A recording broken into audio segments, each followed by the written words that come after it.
13º Congresso Internacional de Jornalismo Investigativo da Abrage.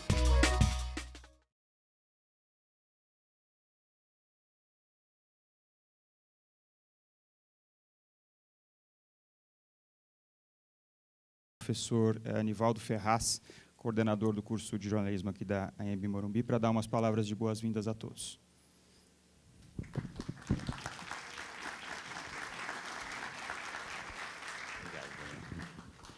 Boa tarde.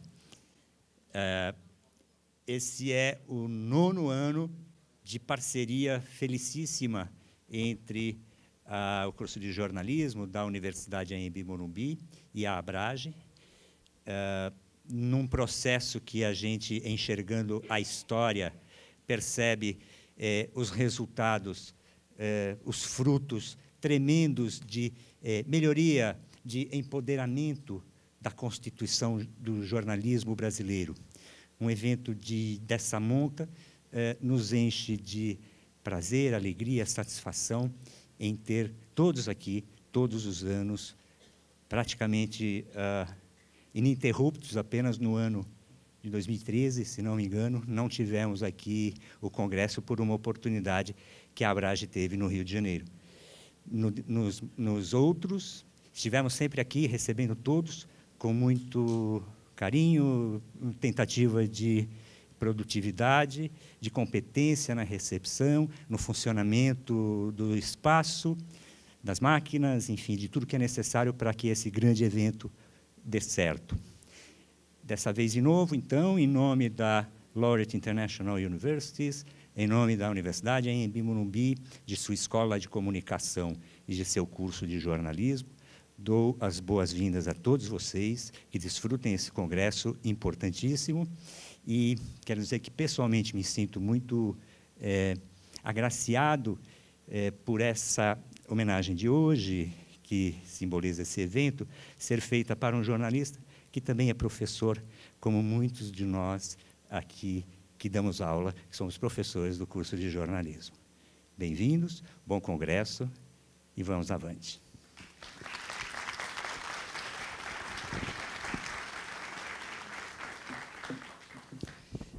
Bom, pessoal, eu integro a primeira diretoria na qual não tem nenhum fundador da Abrage, e eu queria fazer uma homenagem especial aos fundadores da Abrage, aos diretores que nos antecederam. Queria puxar uma salva de palmas aqui aos presentes.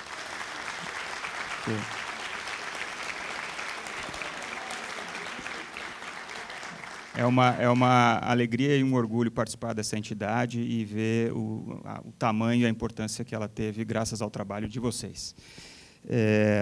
Eu queria aproveitar também para fazer um agradecimento à equipe da Abrage por terem montado esse evento dessa monta.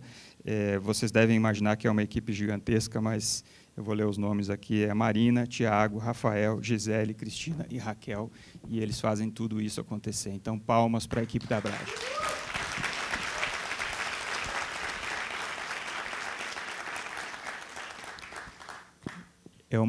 Para mim, pessoalmente, é uma alegria muito grande participar dessa homenagem ao Zuenir. Desde que eu fiz o convite a ele, eu tenho ficado muito emocionado de lembrar de alguns episódios da minha vida, né? Eu ganhei o livro 1968, o ano que não terminou.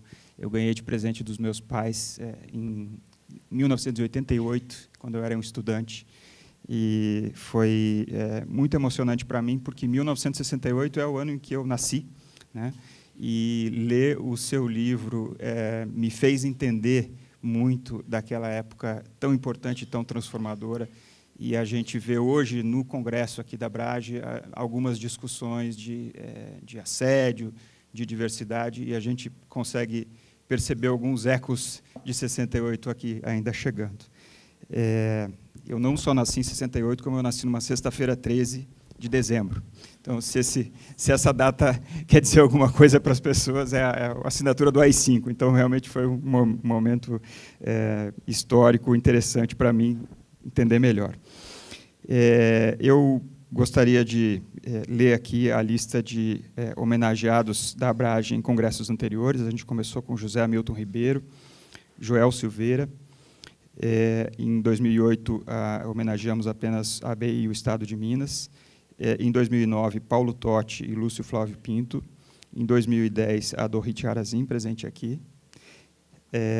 Rosenthal Calmon Alves, também presente aqui. Jânio de Freitas, Tim Lopes, Marcos Sá Correia, Hélio Gaspari, presente. Santiago Andrade, Clóvis Rossi, Elvira Lobato, que está aqui, e Carlos Wagner. E, nesse ano, com muita alegria, Zuenir Ventura. Eu gostaria de chamar o documentário que a gente vai mostrar sobre o Zuenir. Já está?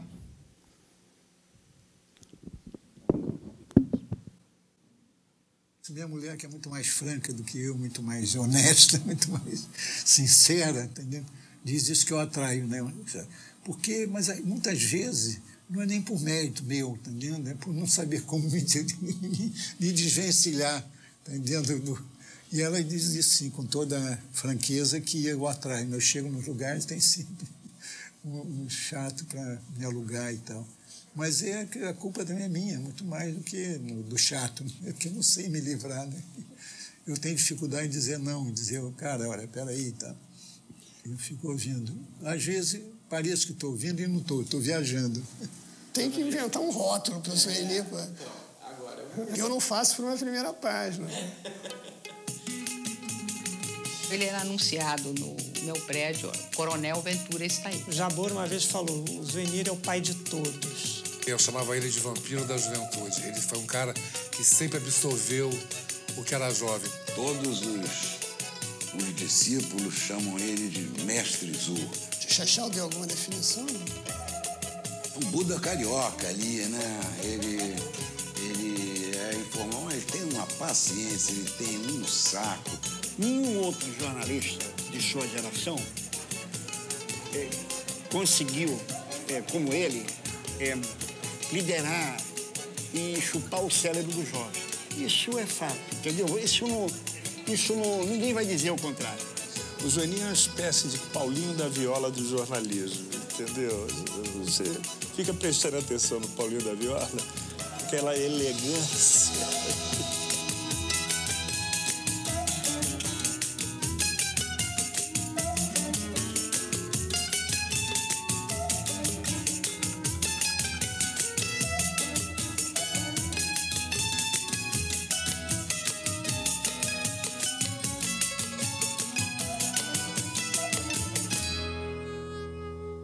Um dia, eu estava passando pela redação, junto, e o Lacerda também.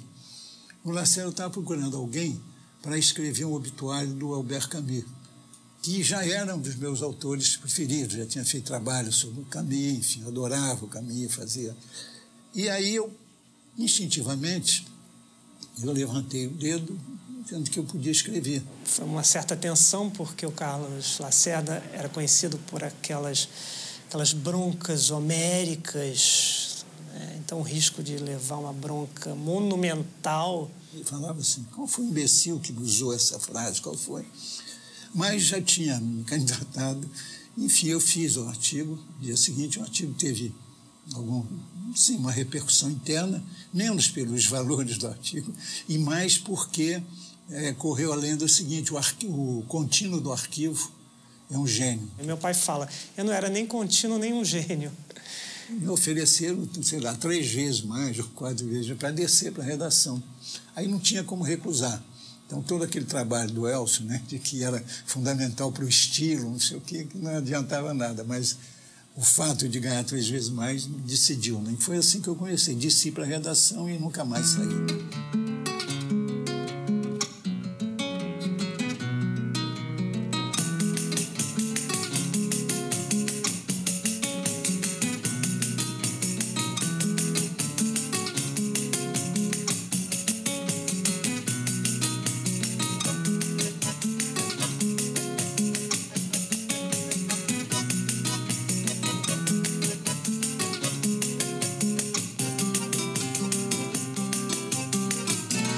Você tem jornalistas que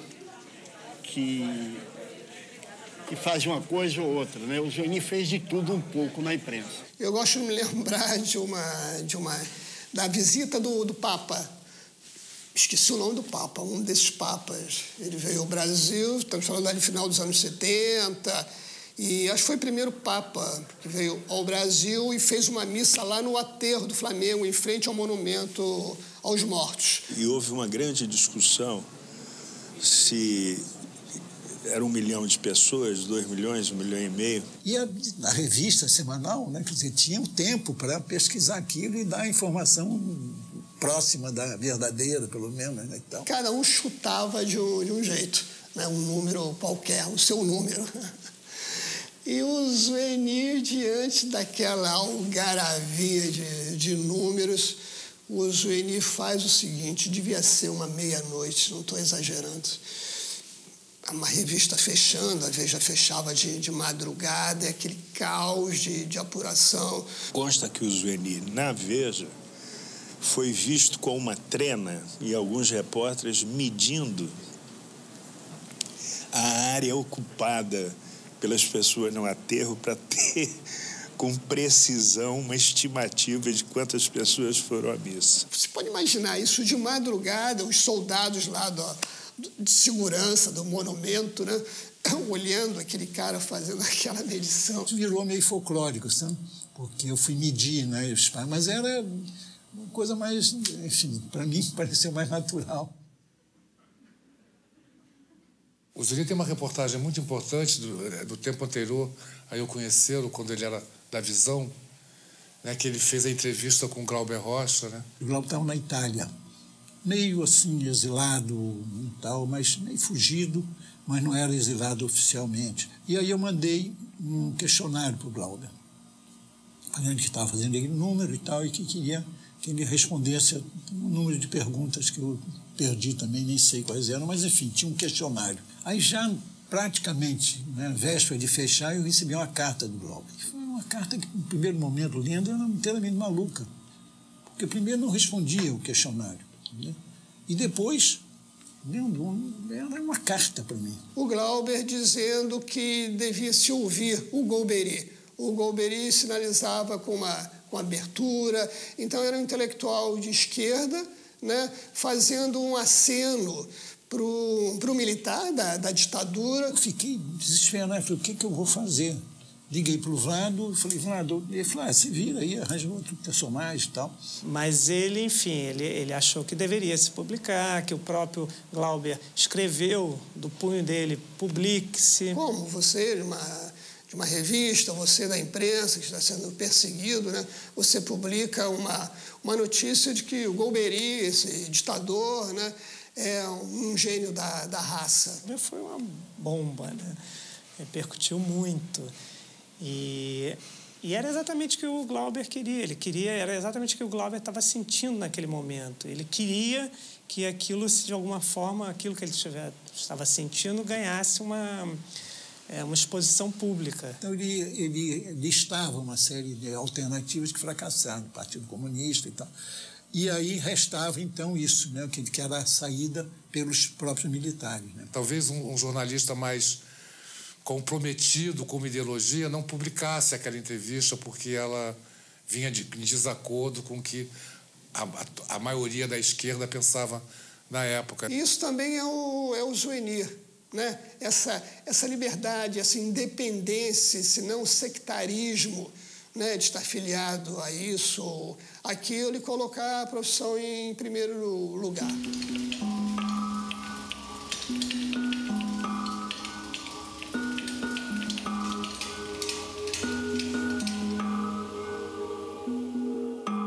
Ele não tem uma disposição para deflagrar, declarar uma briga, né? O Zuenir é absolutamente pela concórdia, pela paz, a não ser na história do Hélio Fernandes. Ele tem limites. E esses limites, um dos exemplos mais singulares, talvez, da vida privada e profissional do Zuenir, é um episódio envolvendo o diretor, já falecido, do jornal Tribuna, da imprensa, no Rio, Hélio Fernandes. E escreveu alguma coisa que magoou o Zuenir, ou que feriu o Zuenir, ou que era mentira sobre o Zuenir. E aí o Zuenir pensou, passou uns 2 dias pensando, sozinho, sem falar com ninguém. Ele sabia que o Hélio todo dia dava uma volta na lagoa. O Zuenir tinha comprado uma lata de tinta marrom na véspera. Pegou a lata e derrubou em cima do Hélio Fernandes, dizendo: isso é o tipo de imprensa que você está fazendo. Quando eu contei para a Nery, por telefone, o que tinha acontecido, eu falei, descobri, então, que eu me casei com o Louco Manso, né? Porque ela surpreendeu, né? Mas realmente eu não quero falar sobre isso. A única pergunta, o único tema que eu não quero falar, né?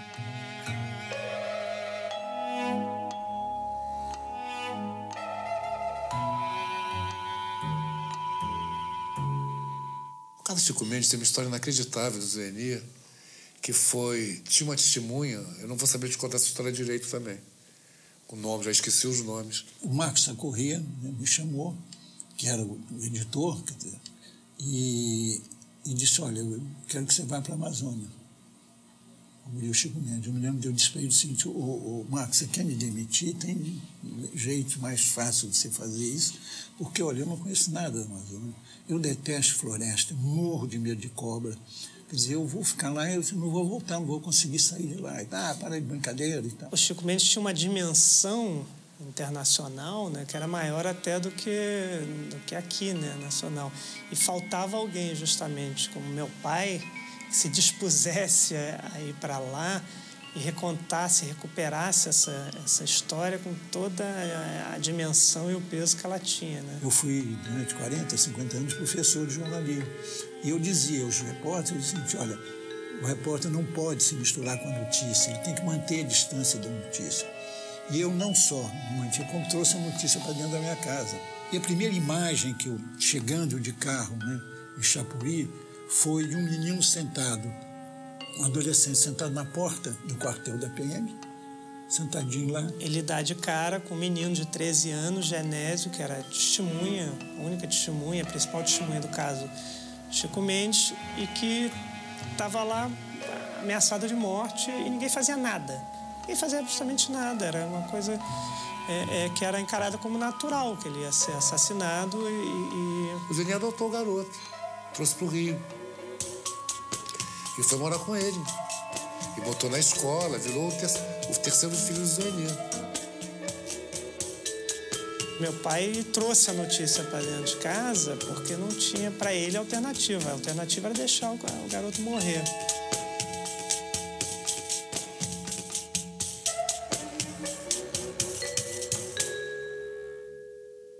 Está muito na moda falar no novo jornalismo americano, né? Gay Talese, Tom Wolfe, mas o Brasil já tinha uma tradição de jornalismo literário. Tem uma prosa agradável, mas com a precisão de dados jornalística e com intervenções do autor, isso torna literatura. Cidade Partida é de autoria do Zuenir. É dele, ninguém tasca, ninguém fura esse balão de cascadura. Se o Zuenir fosse ganhar royalties por cada vez que usaram essa expressão, ele estava rico. Eu falei, não é possível que alguém já não tenha juntado essas duas palavras. São duas palavras existentes na língua, né? Foi um momento em que a cidade vivia um período de violência grande também. Muita gente, comparando dados estatísticos, fala até que foi um momento pior. Um grupo de policiais militares, tipo o Esquadrão da Morte, que entrou na favela de noite, madrugada, para vingar um ou outro colega que tinha sido morto num confronto com traficantes. Ele saca a importância daquilo e vai para Vigário Geral e passa lá um tempo e escreve um livro. É um livro-reportagem. Foi talvez a reportagem mais difícil que eu fiz, porque ao mesmo tempo eu tinha que conviver aqui, mas sem conivência, né? Uma região que tinha passado por uma experiência muito traumática. O caso era retratar essa cidade, esse esgarçamento, essa divisão da cidade de uma forma mais profunda e inédita, que os jornais não davam conta. Cidade Partida talvez tenha sido a primeira vez que você consegue colocar no livro, né, a vida, né, tão perversa, tão cruel de pessoas que moram nessas comunidades. Ele diz o seguinte: não estamos assistindo a uma guerra civil. O que estamos vendo no Rio não é uma classe querendo derrubar outra para tomar o poder. O que a população carioca excluída quer é apenas um lugar na classe de cima. O primeiro contato com pessoas aqui foi com um grupo de 4 ou 5 jovens que se dizia do Afro-Reggae, ou seja, que tinha um jornalzinho chamado Afro-Reggae. Logo em seguida, com os jovens dos tráficos, né? Que o primeiro deles, que eu me lembro, foi conversar comigo, estava com a R15 aqui nas costas e tal. E aí começou o meu choque cultural, né, com o vigário-geral. Eu cheguei aqui achando que tinha muitos jovens, adolescentes no tráfico. E eu saí me perguntando assim, por que tinha tão poucos adolescentes jovens no tráfico? Porque ficavam aí inteiramente desempregados, sem a menor perspectiva de vida, né? Então, entre Ipanema e Vigário-Geral era um mundo de distância, né? O trabalho dele em Vigário-Geral, quisesse ele ou não, é um marco, digamos, nessa trajetória histórica da degradação da segurança no Rio. Um dos episódios mais dramáticos que eu assisti aqui foi de uma mãe, uma jovem mãe, querendo levar o filho para um hospital que estava morrendo, com hemorragia. E foi um traficante que levou. Ainda pensei comigo, agora vai dizer para essa senhora que o traficante, né, quer dizer, é um instrumento do mal. Muitas vezes eles ocupam o vazio do Estado, exatamente porque não tem hospital aqui, não tinha escola, universidade, nem pensar e tal. Um abandono total.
Além desses depoimentos gravados de amigos e colegas, eu gostaria de chamar um grande amigo do Zuenir e também um grande amigo da Abrage a se pronunciar aqui um pouquinho sobre ele, Hélio Gaspari.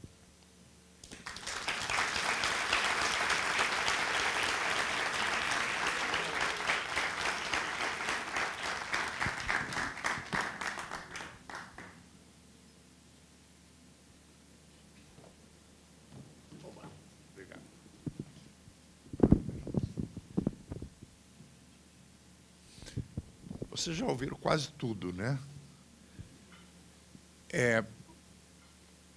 Faltam talvez algumas pitadas. Segundo um porteiro de um edifício de São Paulo, que o Zuenir foi lá para visitar alguém, a pessoa não estava, isso há 30 anos, hein? E quando a pessoa chegou, disse, olha, teve aqui uma pessoa lhe procurando, como é que ele era? Era careca e cabeludo.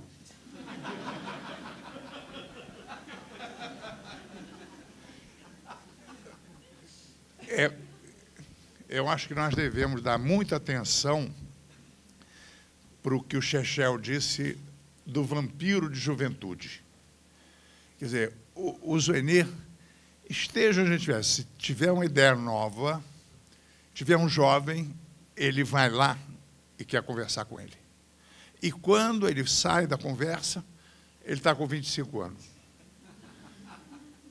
Esse é o Zoenir pessoa. O Zoenir chefe, porque durante muito tempo ele foi chefe de redações, tendo trabalhado na chefia dele, eu posso garantir a vocês uma coisa. Era o chefe mais difícil de você lidar quando ele chefiava vagabundo inepto. Não havia a menor possibilidade do Zoenir entregar o vagabundo. Quer dizer, o sujeito não ia trabalhar, o sujeito... Ele tentou, eu desconfio que ele tentou uma vez proteger um sujeito que foi alugar um smoking e no rolas ele comprou uma camisa. E na nota fiscal vinha a camisa. O Zoenir ia lá tentar botar um esparadrapo. Era o Zoenir amado pelas pessoas que trabalhavam com ele. Por outro lado, a gente pega um dia em que o sujeito está trabalhando, eu acho que era uma sexta-feira, dia de fechamento da Veja, e entra uma notícia. Quem vive em redação sabe que notícia perto do fechamento é a última coisa que jornalista quer, né? Explodiu uma bomba no Rio Centro. Nessa hora, a coisa mais perigosa que tem quando você está comandando uma operação dessa é lidar com gente que perdeu o sangue frio. Porque aparece um que diz, tinha 5 bombas, tinha 17 pessoas, e naquela noite o Zoenir tinha tranquilidade de Dom Eugênio Salles. Não estava abalado pela bomba. E isso é o Zoenir. É o Zoenir no trabalho. Vocês viram aí a relação dele com esses ícones, mas raramente se fala do que ele costura por trás. Não creio que nunca o Zoenir tenha revelado as gestões que ele fazia para trazer exilados de volta para o Brasil. Eu penso que um é o Glauber, não tenho certeza. Outro, com certeza, o Zoenir fez a gestão insistente para trazer o Ferreira Goulart, para permitir a volta do Ferreira Goulart. Não há chance do Zoenir falar mal dos outros e também não há muita chance do Zoenir falar bem dele. Isso ele raramente menciona. Assim como, talvez a Mary mencione, porque ela protegeu o patrimônio. Numa época em que o Zoenir era o único dono de imóvel do grupo de jornalistas ali do Rio de Janeiro, ele se tornou fiador de dezenas de jornalistas. Então, vocês imaginam o que aconteceu com a dona Mary. Porque o Zoenir atravessa isso numa boa, ele vai pagar, não tem dúvida. Se hoje a família tem patrimônio, deve a Mary. Olha, eu acho que é só o que eu tinha para dizer, porque vocês já viram tudo, né? Ah, bom, quem vier amanhã à mesa da Andréa Sade e da Cláudia Laetano, vai saber de uma história que eu não vou adiantar, de quão boa o Zoenir escapou 55 dias antes da morte do Vladimir Herzog.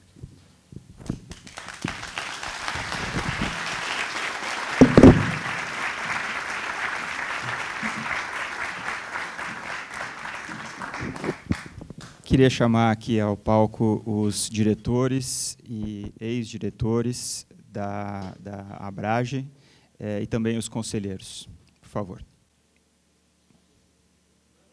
Vamos lá, ao palco, ao palco.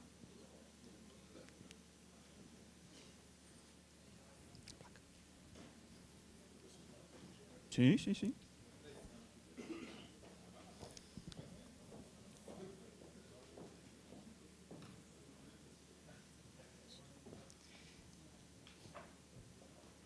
Suenir, por favor, você pode nos acompanhar?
Bom, em nome da equipe da Abrage, eu gostaria de te entregar essa placa de homenagem ao repórter que, no corpo a corpo com o real, mapeou territórios fragmentados e iluminou uma era em movimento. Uma homenagem da Abrage.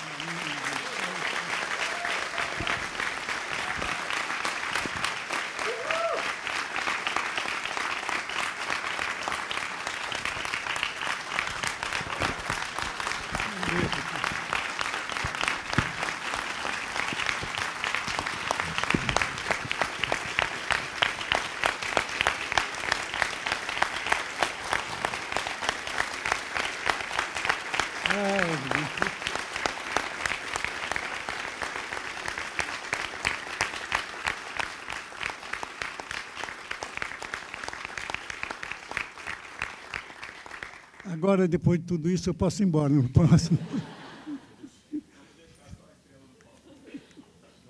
Vou ficar aqui no pau. Querido. Senta aqui.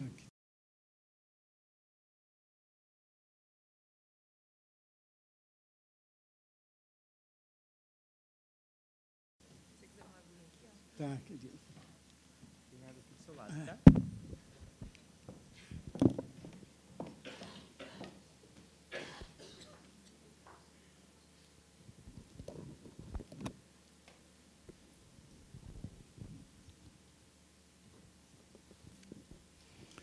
Várias pessoas são testemunhas aqui que, como eu estou nervoso, eu realmente, a sensação, eu tenho dito, olha, de como se fosse a primeira matéria que eu fiz. Eu acho que na primeira matéria eu não fiquei tão tenso e tão nervoso assim, sabe? E depois de tudo isso aí que eu vi, eu me perguntava, mas sou eu? Será verdade tudo isso? E aí falei, bom, realmente... Até Hélio Gaspar falou em público, né? Coisa que, acho que pela primeira vez, para vocês terem ideia, é que quando ele recebeu o prêmio, eu tive que falar em nome dele, entendeu? Porque ele não... E aí eu falei que estava com a Dorit, e a Dorit ficou do meu lado, então me consolando e dizendo, não, fica tranquilo, vai dar tudo certo, vai dar tudo certo. E a sensação realmente é essa, né? Eu acho que se eu sobreviver a esse teste, né? Quer dizer, eu vou chegar no Rio e vou dizer para o meu cardiologista, eu estou bem, entendeu? Não há menor perigo disso tudo. Enfim, eu escrevi aqui algumas palavras, está entendendo?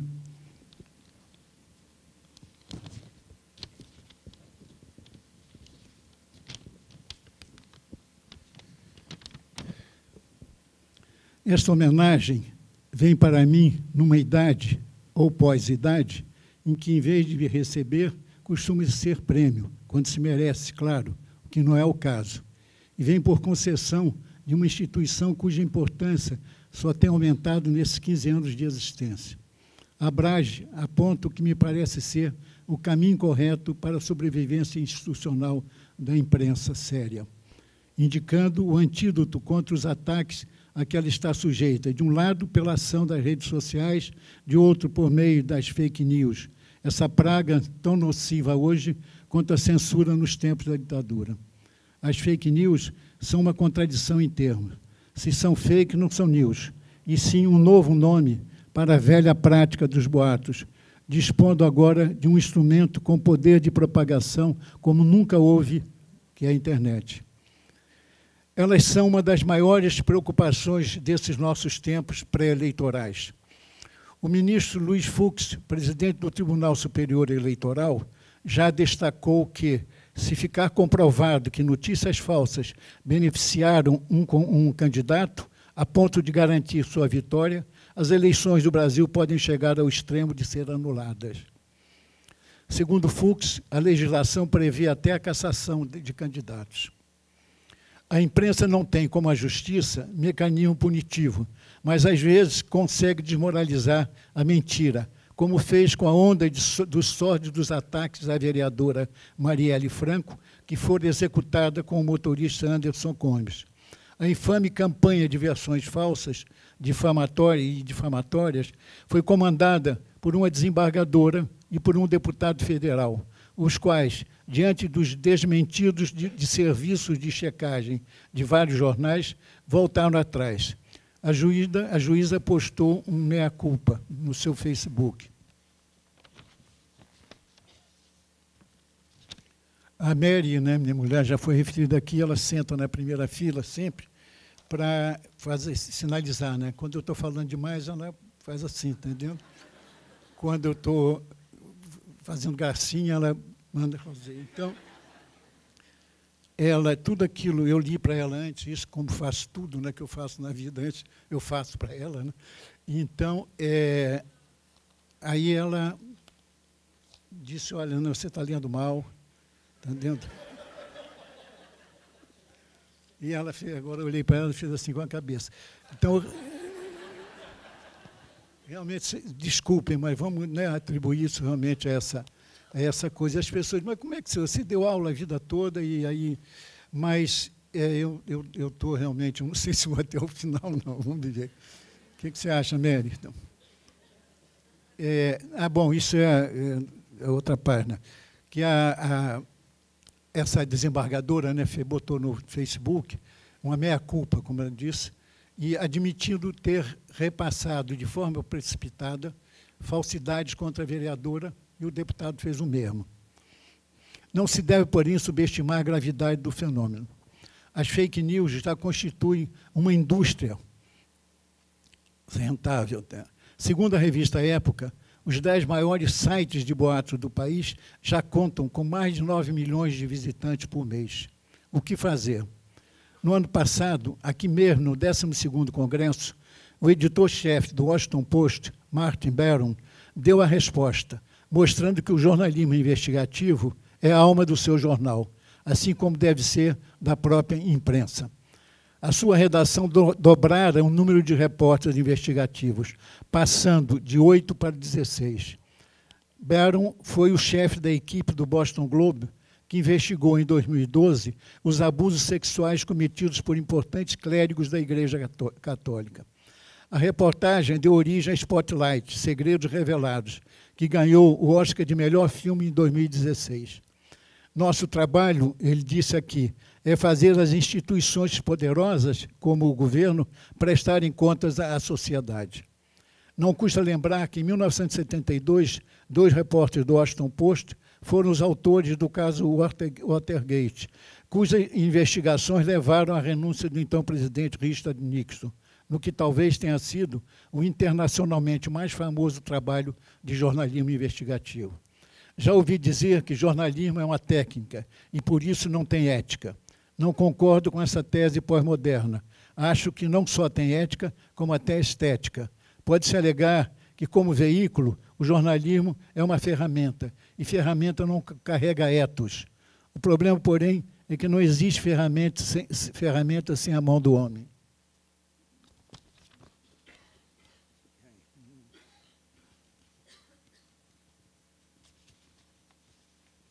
Ela tinha dito, não molhe o dedo na boca, não.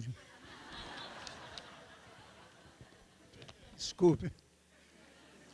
E não existe homem sem ideologia, no sentido mais amplo e nobre do termo, ou seja, como sistema de pensamento, ideias e opinião. Como acontece desde Adão, nenhum instrumento passa pela mão do homem sem ser contaminado pela ideologia. A câmara ou é de direita ou de esquerda, diz Godard, querendo mostrar que mesmo a máquina tem opinião, posto que atrás dela há sempre um operador de carne e osso.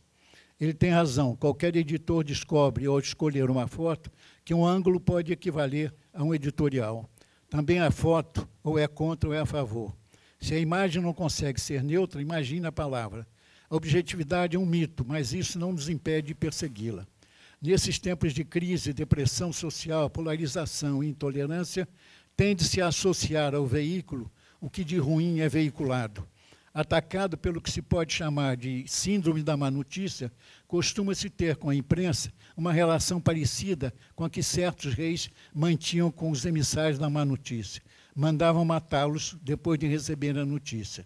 Muitos têm vontade de fazer o mesmo com os jornalistas, matá-los simbolicamente, depois, claro, de consumir vorazmente a má notícia. Mas isso não explica tudo nessa relação de amor e ódio. Também temos culpa no cartório. Por natureza, somos um pouco patologistas sociais. Não nos interessamos pela normalidade. Temos uma certa preferência pelo mórbido, o teratológico, o monstruoso, o insólito, as catástrofes, os conflitos e as paixões assassinas. Pode-se dizer, e muitos dizem, que não fazemos nada do que o leitor não queira. Sofremos o controle externo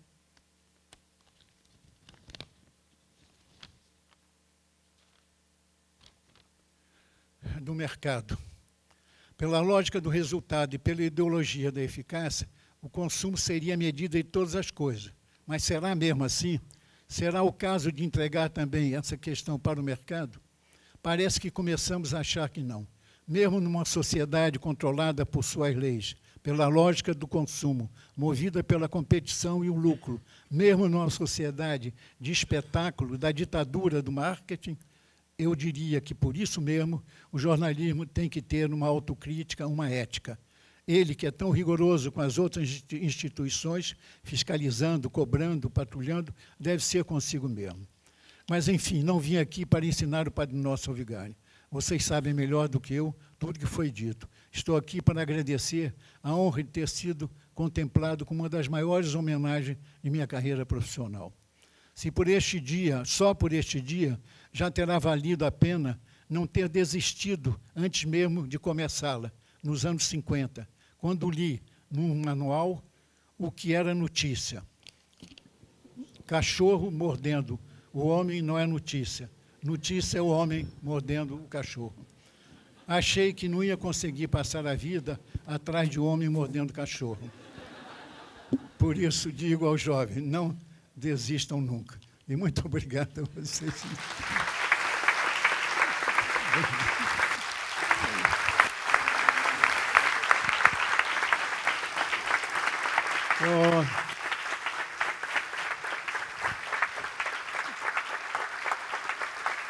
Eu acho, vou falar como um corrupto disse há pouco tempo, quando descobriu realmente a fortuna que ele tinha roubado, eu acho que eu exagerei. Eu, ouvindo algumas coisas, eu acho que eu exagerei um pouco. Entendeu? Mas, enfim, não vai ter conversa? Vai ter perguntas? Vai ter uma conversa, mas uma surpresa para você. A gente queria convidar o Luiz Fernando Veríssimo, que está aqui. Mas ele não vai me deixar falar. Para bater um papo.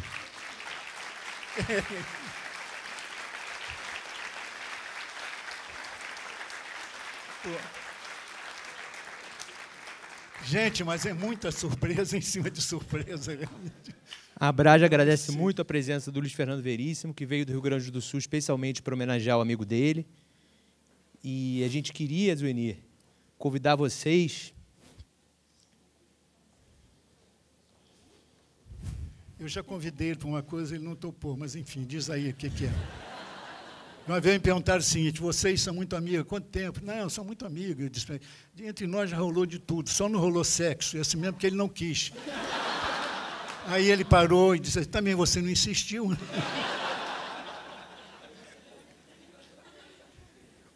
O tema é livre, mas eu vou dar deixa. Eu queria que vocês começassem falando sobre o amor de vocês pelo jornalismo.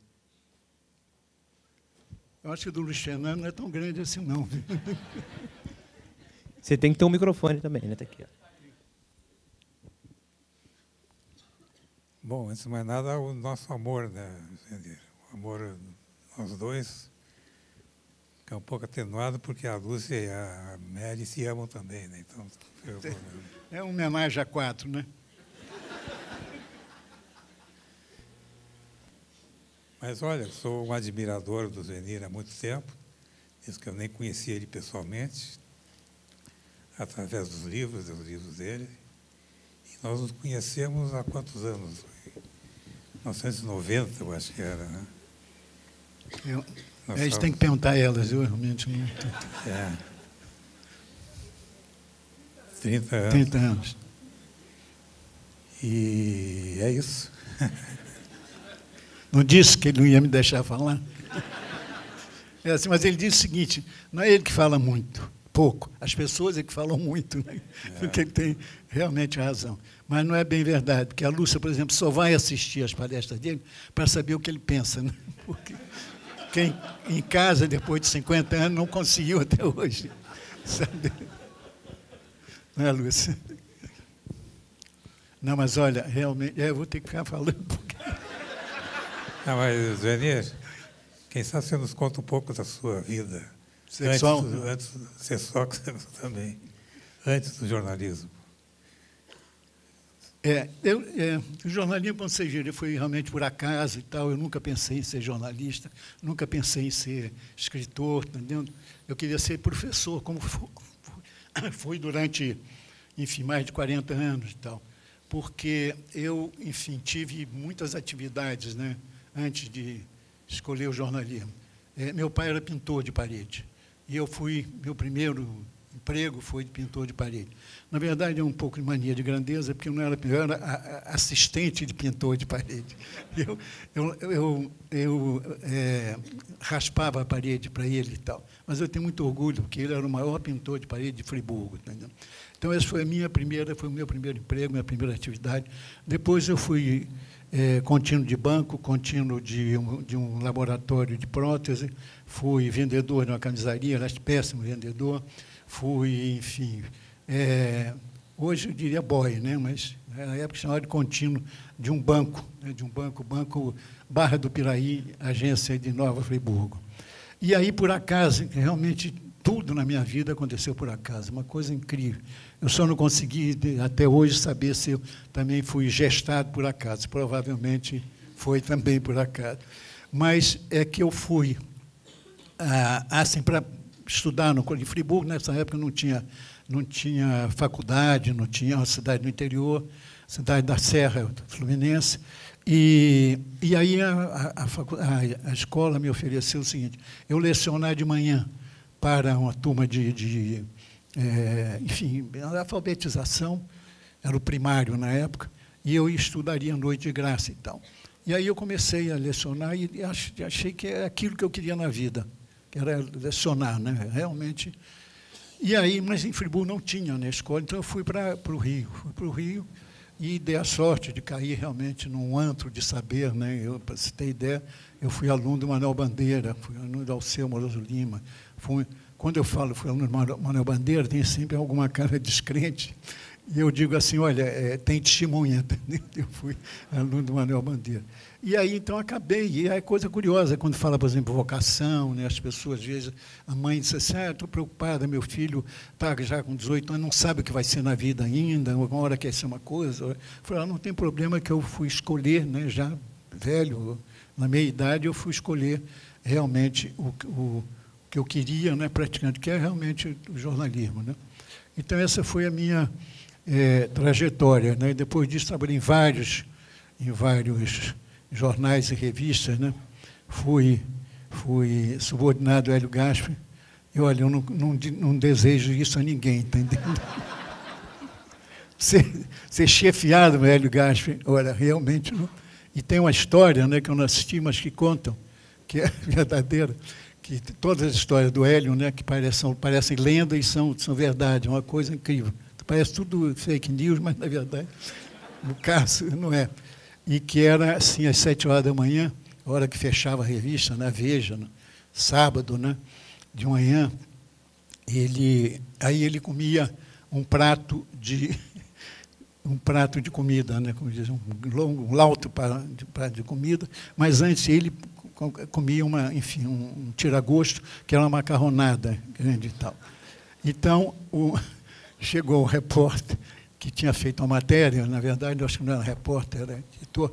Eu não tenho a memória do Hélio, né? Quer dizer, o Hélio, quando você pergunta, ele disse, mas como é que você se lembra disso? Como é que você sabe disso? Eu falei, eu não sei, eu me lembro. Então, eu já sei, mas não me lembro, né? Mas, enfim, então, esse cara chegou com a matéria e o Hélio começou a criticar a matéria, né? O cara parece que reagiu e tal. E aí conta a lenda que o Hélio sentou na máquina e em 15 minutos refez a reportagem que o cara tinha levado 2 semanas para fazer, né? E, então, mas de qualquer maneira, bom, aí eu me perdi, tá? Luiz Fernando. Hein? Onde eu trabalhei, está dizendo para eu dizer onde eu trabalhei. Até agora, como é que está? Assim ou mais ou menos, né?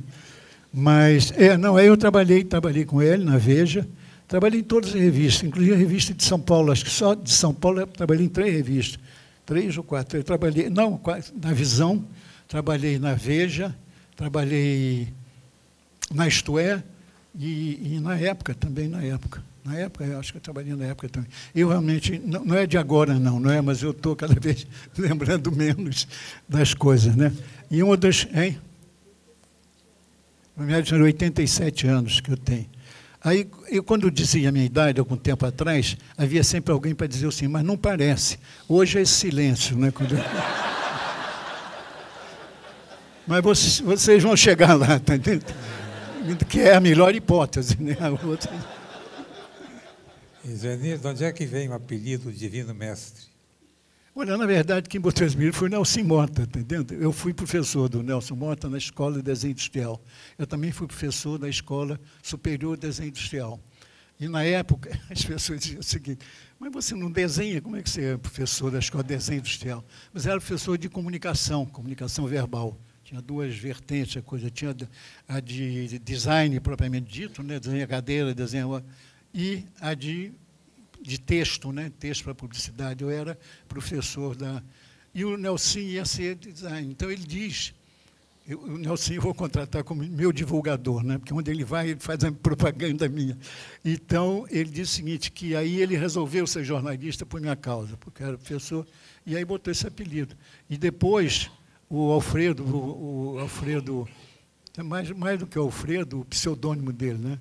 O Túlio Vasco, passou também a botar isso no jornal, Mestre Zulzen, uma coisa assim, mas foi o Nelson, que botou. Não tinha um pouco a ver com o basquetebol que você jogava? Não, no basquete, eu estou muito cabotino, né?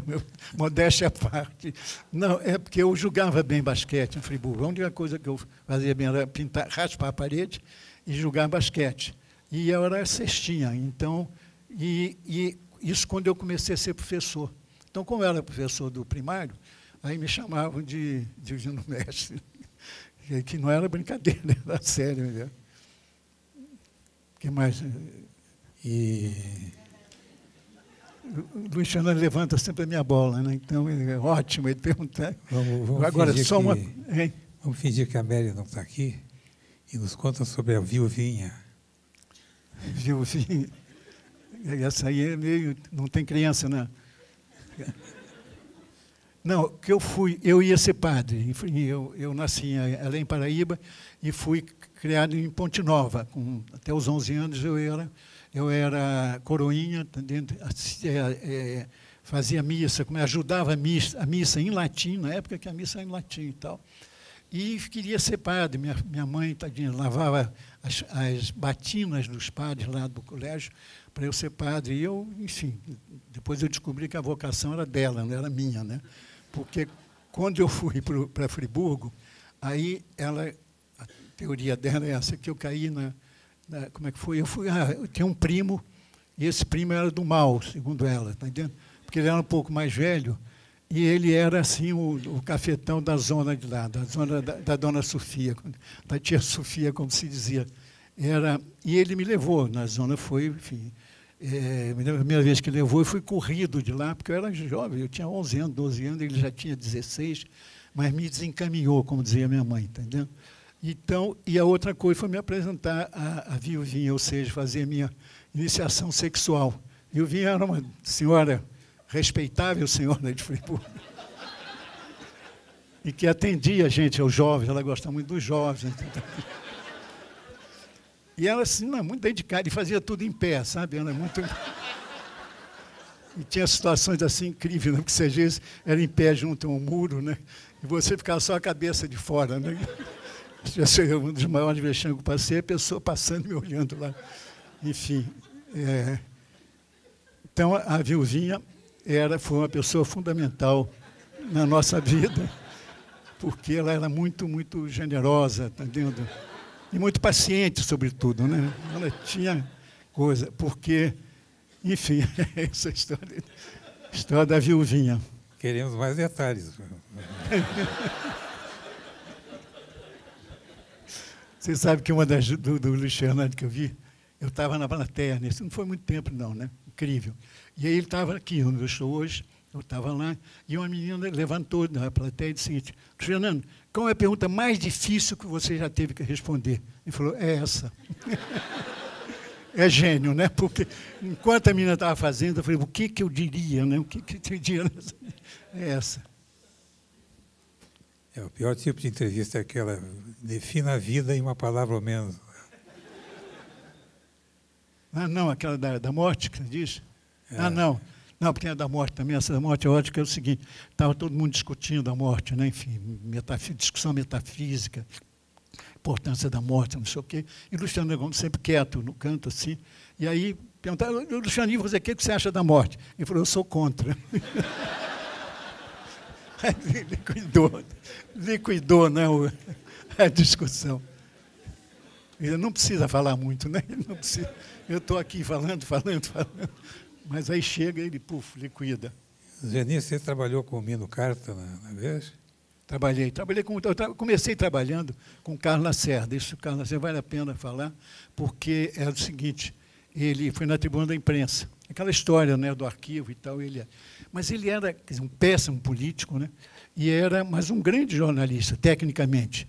Ele, por exemplo, lembra que o jornal fechava de manhã, ele ia para o Quadro Negro na redação e fazia a crítica do jornal. Isso aqui é ia adorar dizer uma bobagem.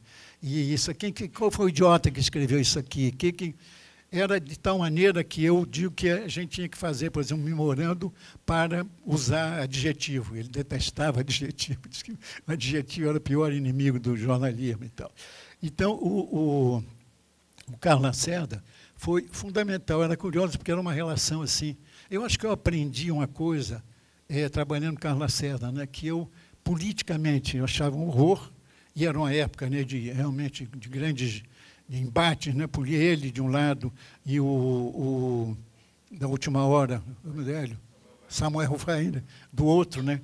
E aí um jornal não podia falar do nome do outro jornal, então, e ficava naquela meia. Eu, de certa maneira, eu acho que eu tendia mais para, né, o jornal do Samuel Weiner, que foi o primeiro jornal popular, assim, autenticamente popular, do que o Lacerda e tal.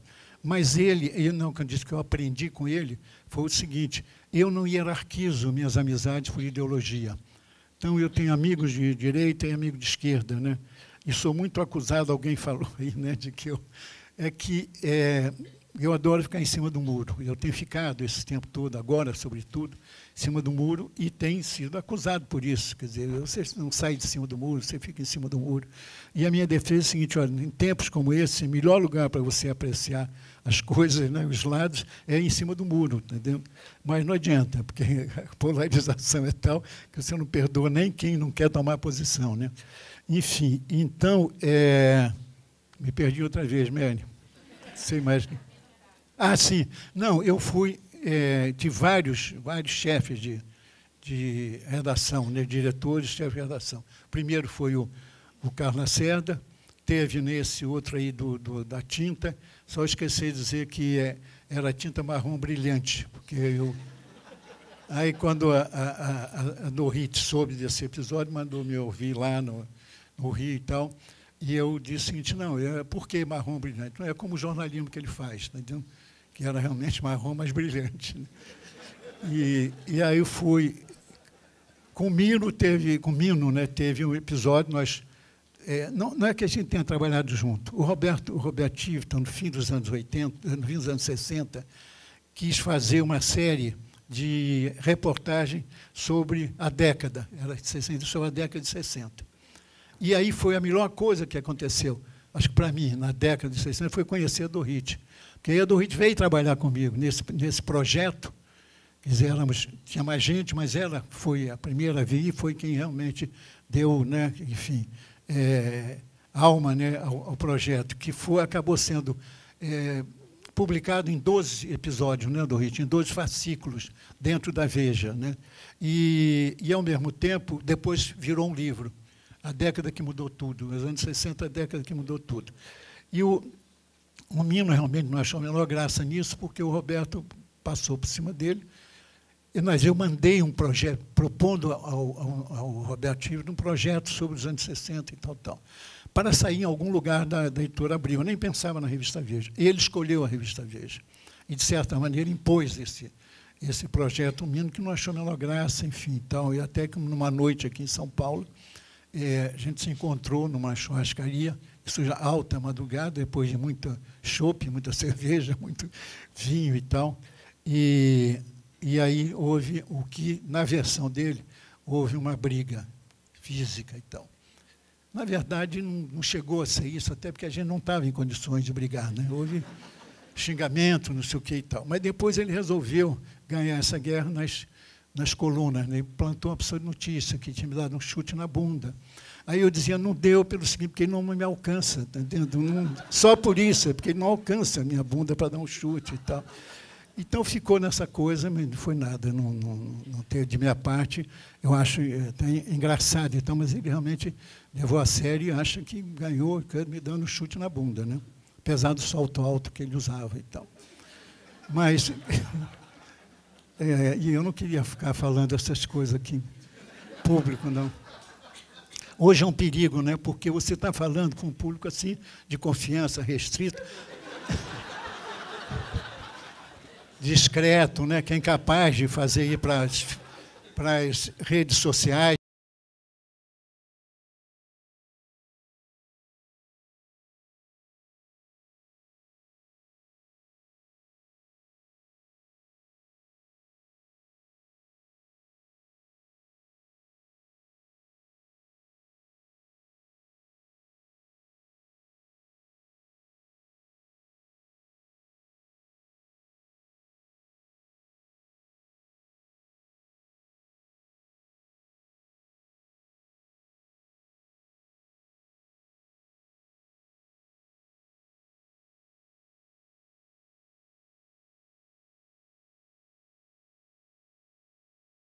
A gente, já que não pode mudar de país, muda de assunto. Né? Então, vamos mudar de assunto? Vamos. Vem cá, mas não vai ter uma pergunta aí do público, não? Não é menor interesse na editora. Vou sair daqui arrasando. Não tinha... Que a gente combinou, né? Você disse que ia ficar na primeira fila. De que se arrepende? Você tem alguma coisa que você se arrependa na sua carreira? O que você fez de um jeito que você acha que deveria ter feito diferente? Ou o que você não fez? O que você responderia, Luiz Fernando? Não sei, sabe?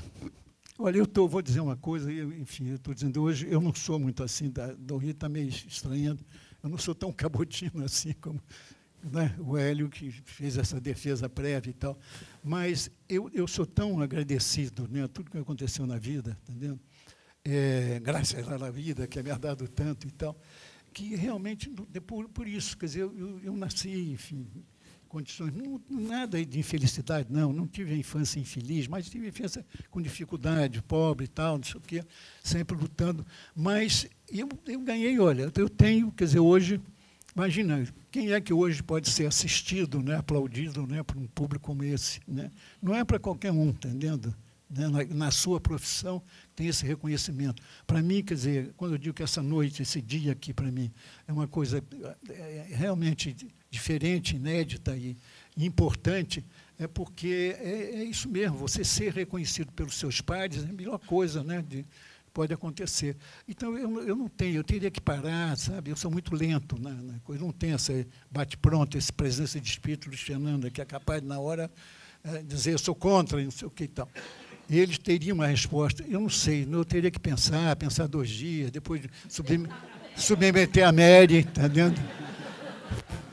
E que a Mary tem o seguinte, ligam lá para casa e dizem, você quer falar com o Zoeni. Ela diz assim, olha, ele não pode atender agora, dá qualquer coisa, mas pode falar comigo.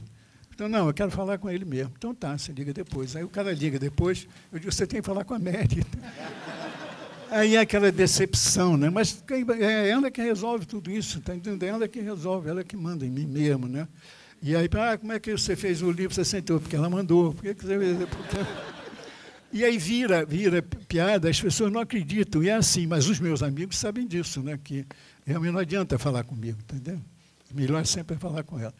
Então, não sei, sabe, não teria que pensar, eu prometo, vou pensar, depois mando um e-mail para você. Não tem, sabe, eu não sou, enfim, detesto, né, vitimização. Mestre Zu, e se o Veríssimo quiser responder também, é bem-vindo a interceder. A gente, obviamente, está vivendo um momento complicado, não só no Brasil, como no mundo todo.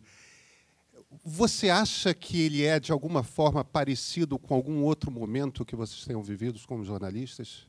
Alguma coisa, algum insight?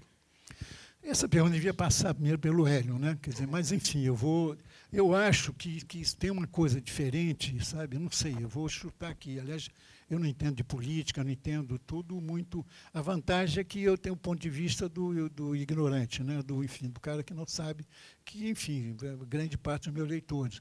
Então, eu acabo respondendo, né, por eles e tal. O que eu diria é o seguinte, é que eu poucas vezes vi na minha vida, longa vida, né, um acúmulo tão grande de crises. Teve crise política, teve crise econômica, teve crise. Agora, você tem crise política, crise econômica, crise ambiental, crise ética, crise... Enfim, eu acho que isso realmente, né, eu acho que é uma novidade. Não sei, estou olhando lá para a cara do Hélio para ver se ele faz assim, né, aquela cara de chefe, né, do meu antigo chefe. Tá certo, Hélio? Você acha isso também? Não, né? Nada disso, né? Mas, enfim, essa... Luciano, o que você acha?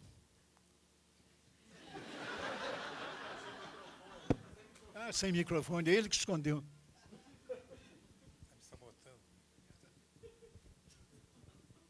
Eu acho o seguinte, o grande perigo que a gente vive é que tem aí uma geração ou sem memória do que foi a ditadura, né? Ou então tem memória e gostou da ditadura. É só a gente ver os índices de intenção de voto do Bolsonaro, né? É gente que gostou da ditadura ou não sabe o que foi a ditadura. E eu acho que o Bolsonaro é um dos mais votados, né? Se o Lula não concorrer, e não vai concorrer, é assustador isso, né? Pessoas que têm a memória ou não têm a memória do que passou ou querem a volta daquilo. Isso é a maioria das intenções de voto. Então, isso eu acho preocupante.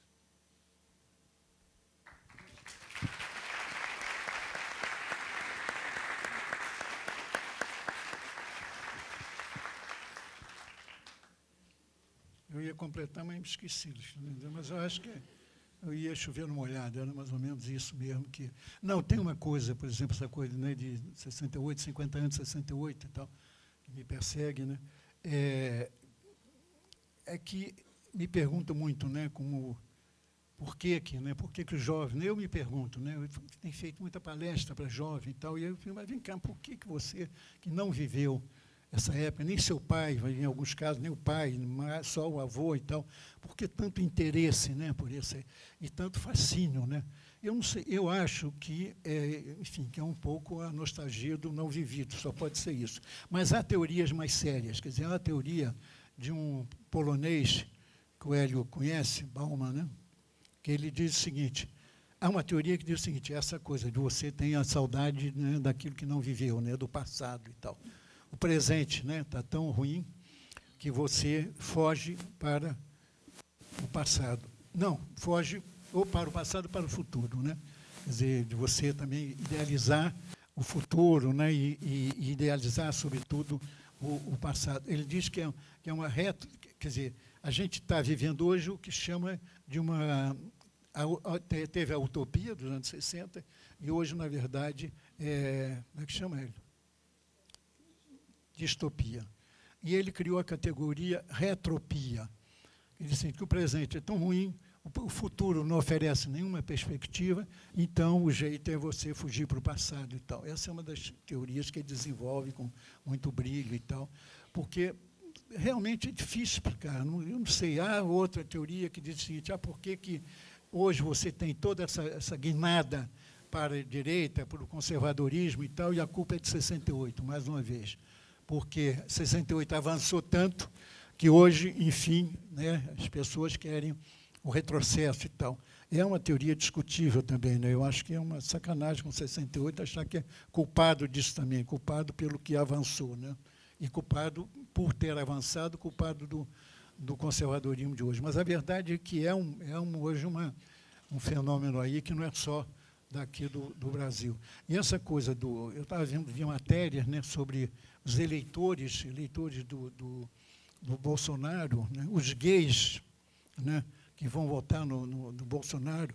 Quer dizer, realmente aí eu não entendo, né, eu não consigo explicar, quer dizer, as razões e tal. Eu fico, às vezes, mais querendo do que achando que, enfim, vai haver uma mudança disso, quer dizer, que isso é um fogo de palha, que isso é um impulso, é uma coisa, é um momento, né, de insanidade do jovem e tal, mas não sei, né, de qualquer maneira, é muito difícil de você explicar.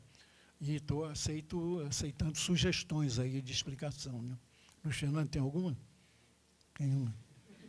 Zueni, hoje, durante algumas vezes aqui, Zueni, aqui, ó, aqui. Hoje você falou algumas vezes sobre a sua falta de memória. Você, inclusive, tem um livro sobre isso, Minhas Histórias dos Outros. E aí eu queria saber de você se essa falta de memória já te prejudicou no exercício da profissão e se você criou algum macete para driblar essa falta de memória. Me perguntam, muitos me criticam, como é que você diz que não tem memória, não acha que não tem memória, e fica escrevendo sobre memória?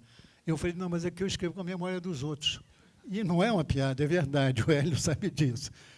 Né, tem até um livro, minhas histórias dos outros, né, que é um pouco isso, é fazer com a memória do outro. Porque eu tenho isso, mas não é de agora, eu sempre tive falta de memória, morro de inveja dessa memória insuportável do Hélio, por exemplo, né, que sabe tudo de você, sabe coisas que você não quer lembrar, né, já enterrou de coisa e ele já, inclusive, levantou algumas aí. E sabe, então, isso eu adoraria ter memória, facilitaria muito a minha vida.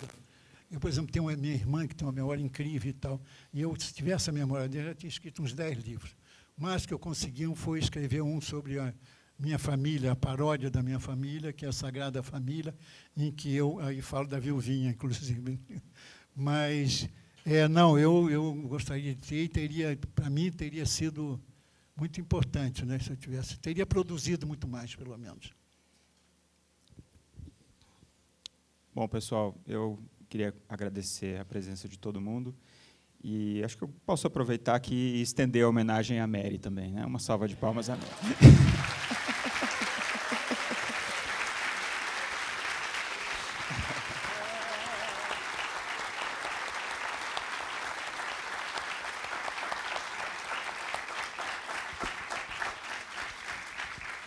Obrigado a todos. Gente, não, olha, vocês podem não ter achado a menor graça. Eu adorei estar aqui hoje. Eu estava no começo, realmente, né, enfim, pensando, quando alguém chegou e disse, eu tenho uma boa notícia para você. Eu falei assim, porque não vai ter mais nada hoje, né? Não, enfim, e acho que eu gostei muito, né? Primeiro, quando chegar em casa, ela vai dizer onde eu disse besteira, onde eu disse coisa, mas aí vai ser em casa, né? Então, olha, realmente, muito obrigado. Você imagina como foi, dos dias e noites mais, enfim, emocionantes e eu não queria usar a palavra gratificante, mas, sabe, da minha carreira profissional. Não me lembro, assim, de ter, né, um momento assim de congraçamento, claro que de momentos de eu recebi um prêmio, mas de ter havido, sabe, essa troca. Eu estou olhando assim para as caras, estendendo, e tem uma cumplicidade, foi, olha, realmente valeu a pena, né? A noite que eu dormi meio insônia, né? E que fiquei tenso e que, enfim, dizia, não, e a minha, calma, você já fez isso muitas vezes. Não, igual isso não vou... E, enfim, eu quero depois jogar fora esse discurso, não deixar, porque eu acho que lendo eu vou chegar a dizer isso aqui não, isso aqui não. Mas, enfim, eu estou falando demais. É para dizer que eu adorei estar aqui hoje. Muito obrigado a você.